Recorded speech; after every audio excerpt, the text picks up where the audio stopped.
രാജസ്ഥാനിലെ രണ്ടാമത്തെ ഏറ്റവും വലിയ നഗരവും ബ്ലൂ സിറ്റി എന്നറിയപ്പെടുന്നതുമായിട്ടുള്ള ജോധ്പൂരിൽ ഒരു ദിവസം കൊണ്ട് നമുക്ക് എന്തൊക്കെ കാണാൻ പറ്റുമെന്ന് നോക്കിയാലോ.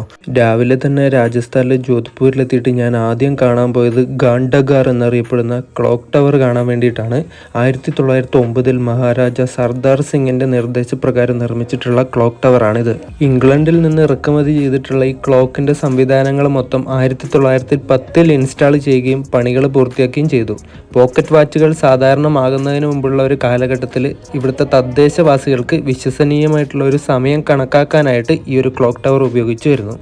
ക്ലോക്ക് ടവർ കണ്ടു കഴിഞ്ഞ് ഞാൻ നേരെ അടുത്തത് പോയത് തുർജിക്ക ചൽറ എന്നറിയപ്പെടുന്ന പടിക്കിണർ കാണാൻ വേണ്ടിയിട്ടാണ്. 1740 ജോധ്പൂരിലെ ഭരണാധികാരിയായിരുന്ന മഹാരാജ അഭയ് സിംഗ് ജിയുടെ ഭാര്യ മഹാറാണി തൻവർ ജി നിർമ്മിച്ചതാണ് ഈ ഒരു പടിക്കിണർ. അവിടുന്ന് ഇറങ്ങി അടുത്തത് നേരെ ഞാൻ പോയത് ജോധ്പൂരിലെ ചരിത്രപ്രസിദ്ധമായിട്ടുള്ള മെഹ്റാൻഗഡ് കോട്ട കാണാൻ വേണ്ടിയിട്ടായിരുന്നു. ഏകദേശം 400 അടി ഉയരത്തിൽ ഒരു കുന്നിൻ മുകളിൽ സ്ഥിതി ചെയ്യുന്ന ഈ ഒരു കോട്ട റാത്തോർ രാജവംശത്തിലെ രജപുത്ര ഭരണാധികാരിയായിട്ടുള്ള റാവു ജോധ 1459 പണി കഴിപ്പിച്ച കോട്ടയാണ്. ജോധ്പൂരിൻ്റെ സ്ഥാപകനായിട്ടുള്ള റാവു ജോധയാണ് ഈ കോട്ടയുടെ നിർമ്മാണം ആരംഭിച്ചതെങ്കിലും ഇന്ന് നിലനിൽക്കുന്ന ഈ കോട്ടയുടെ ഭൂരിഭാഗവും മഹാരാജ ജസ്വന്ത് സിംഗിൻ്റെ കാലഘട്ടത്തിലാണ് പൂർത്തിയാക്കിയിരിക്കുന്നത്.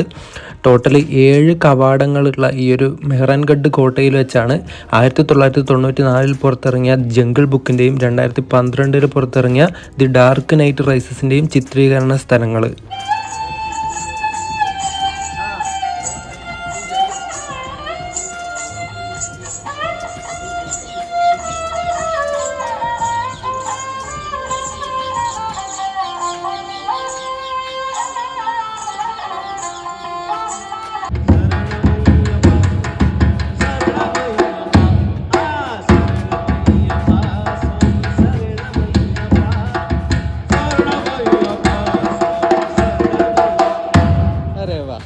മെഹ്റാൻഗഡ് കോട്ടയ്ക്ക് തൊട്ടടുത്ത് സ്ഥിതി ചെയ്യുന്ന ഒരു സ്മാരക മന്ദിരമായിട്ടുള്ള ജസ്വന്ത് താട കാണാനാണ് അടുത്തതായിട്ട് ഞാൻ പോയിട്ടുണ്ടായിരുന്നത്.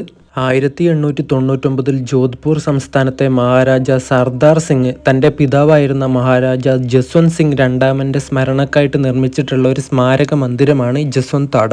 സൂര്യപ്രകാശം നേരിട്ട് കൊള്ളുമ്പോൾ തിളങ്ങുന്നതായിട്ടുള്ള മക്രാന മാർബിളിൻ്റെ കൊത്തുപണികളുള്ള ഷീറ്റുകൾ കൊണ്ടാണ് ഈ ഒരു ജസ്വന്ത് താട നിർമ്മിച്ചിരിക്കുന്നത്. ഈ ഒരു കെട്ടിടത്തിൻ്റെ പുറംഭാഗത്തെ കുറച്ച് ഭാഗങ്ങൾ ജാലി സ്റ്റൈലിലാണ് നിർമ്മിച്ചിരിക്കുന്നത്. Indo Islamic architecture, Indian architecture സ്റ്റൈലിൽ വരുന്ന ഒരു നിർമ്മാണ രീതിയാണ് ജാലി എന്ന് പറയുന്നത്. ചുമരിന് വേറെ വേറെ രീതിയിലുള്ള ഡിസൈനുകൾ കൊത്തുവെച്ചിട്ടുള്ള ഈ ഒരു രീതിയിലൂടെ സൂര്യപ്രകാശം അടിക്കുന്ന സമയത്ത് ഉള്ളിൽ, അതായത് ഇൻറ്റീരിയറിൽ അതേ ഡിസൈൻ, അതേ വെളിച്ചം അതുപോലെ കിട്ടുന്ന ഒരു സ്റ്റൈലാണ് ജാലി സ്റ്റൈൽ ഓഫ് ആർക്കിടെക്ചർ എന്ന് പറയുന്നത്.